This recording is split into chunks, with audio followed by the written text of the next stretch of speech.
In this lesson, we're going to create a level transition. So as the player collects all the objects in the level, they may then want to go to, let's say, level 2 or level 3 or wherever else you want to send them.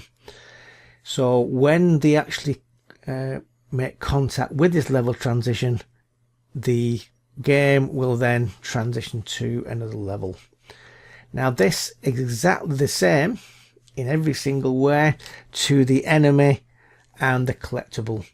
So if you remember, we go to scene, new scene, other node. It's going to be an area 2D, so we can double click in the recent section, double click to rename this and call it level trans. Okay, now you should be able to guess what's going to happen next. We right click, add child node, collision shape 2D, move to the type of shape that you want. Now we want this time to be a rectangle because I know what type of graphic's going to come up. So right click, level trans, add child node. We want a sprite 2D, and in this case we're going to use a exit level, which is here. So I'm going to drag the exit level inside here. Now I'm going to change my mind slightly on this because I want to make certain that things are kept reasonably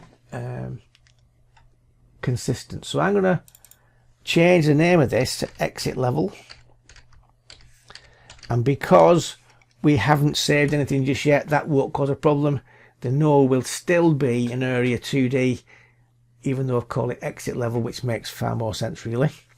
Okay, again, the collision shape, we need to zoom into it. I'm using the middle mouse wheel, by the way, to zoom in and out, just in case you didn't know. Collision shape, I'm going to make certain the selection is selected. I'm going to drag the top option around where the transition is, the bottom option to the bottom of the actual item there, and that, I would say, fits reasonably well with the level, but I'm going to transform that slightly. So I'm going to transform, and this is a case in point. If I've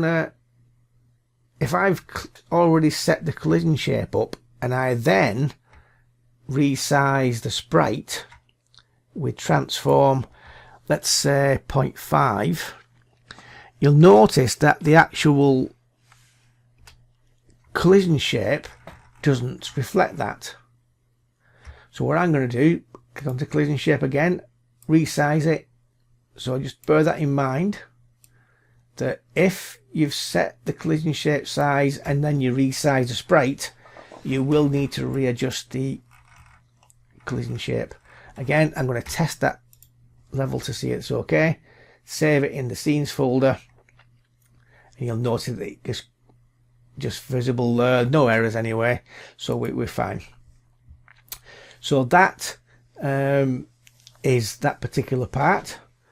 And in the next video, what we're going to look at is creating a main menu. So I'll see you then.